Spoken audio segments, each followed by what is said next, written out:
4 মাসে তো ম্যাজিক্যাল কিছু করা যাবে না, কি বললেন বিসিবি সভাপতি ফারুক আহমেদ। ফারুক আহমেদ বাংলাদেশ ক্রিকেট বোর্ডের সভাপতি হয়ে আসার পর থেকে ক্রিকেটে বেশ কিছু সাফল্য অর্জন করেছে বাংলাদেশ, একই সঙ্গে পরাজয়ের গ্লানিও সহ্য করতে হয়েছে। আপাতত গত 4 মাসের ফলাফলে সন্তুষ্ট ফারুক, তবে ফলাফলে চোখ না রেখে প্রক্রিয়া ঠিক করতে চান বাংলাদেশের সাবেক অধিনায়ক। ফারুক বিসিবির দায়িত্ব নেওয়ার পর পাকিস্তানের বিপক্ষে 2-0 ব্যবধানে টেস্ট সিরিজ জিতে বাংলাদেশ। টেস্ট ক্রিকেটে পাকিস্তানকে হোয়াইট ওয়াশ করার পরের সময়টা অবশ্য ভালো যায়নি টাইগারদের। পরের টেস্ট সিরিজে ভারতের মাটিতে টেস্টে 2-0 এবং টি-20তে 3-0 ব্যবধানে হেরে আসে নাজমুল হোসেন শান্তর দল। এর রেশ কাটতে না কাটতেই সাউথ আফ্রিকার বিপক্ষে ঘরের মাঠে 2-0 ব্যবধানে টেস্ট সিরিজ হারে বাংলাদেশ। তারপর ওয়েস্ট ইন্ডিজেও শুরুটা ভালো হয়নি। প্রথম টেস্টে ক্যারিবীয়দের কাছে বাজেভাবে হেরেছিল বাংলাদেশ। পরের টেস্টে অবশ্য ঘুরে দাঁড়ায়, দারুণ জয় সিরিজে 1-1 ব্যবধানে ড্র করে। পরের সিরিজে আবারও ছন্দপতন হয়। ওয়ানডেতে দুর্দান্ত প্রতাপে রান করেও বাংলাদেশ হয় হোয়াইট ওয়াশ।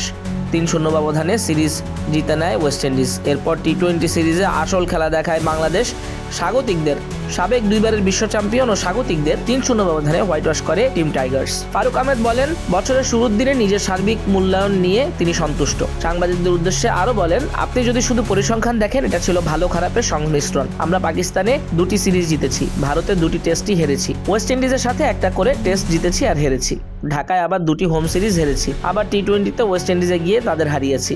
এটা সংমিশ্রণ বলতে পারেন। আমরা যাই করি ফলাফলের দিকটা ভেবেই করি, কিন্তু ফলাফল পেতে হলে আপনাকে কিছু প্রক্রিয়ার মাধ্যমে যাওয়া দরকার। প্রক্রিয়া যদি আমরা সঠিকভাবে করতে পারি, এটা কিন্তু লজিক্যাল সিকোয়েন্স যে ফলাফল আসবেই। আমরা মাত্র 4 মাস হয়েছে, আপনি বললেন 4 মাসে ম্যাজিক্যাল কিছু করা যাবে না। ফারুক আহমেদ চান দেশের ক্রিকেট উন্নয়নে গণমাধ্যমের ভূমিকা যাতে সঠিকভাবে থাকে। তিনি আরো বলেন, কিছু জিনিসে আমি জোর দিয়েছি, যেমন ক্রিকেটাররা যেটাই বলুক, বোর্ড থেকে এটা নিয়ে আমি বলেছি যে কিছুই বলা যাবে না কারো সঙ্গে। আবার খেলোয়াড়রা যখন খুব ভালো খেলে, আগে দেখতাম ওরা ফেসবুকে স্ট্যাটাস দিত, এগুলো এখন কমেছে। আমার মনে হয় একটা অর্গানাইজেশনে এই কোঅর্ডিনেশনটাও খুবই প্রয়োজন। আমরা তো একসঙ্গেই কাজ করি, যেমন আপনারা স্পোর্টস সাংবাদিক, আমরা তো সমালোচনা করবই, আপনারা তো সমালোচনা করবেন। তো এটা যদি গঠনমূলক হয় তাহলে আমাদেরও সুবিধা হয়।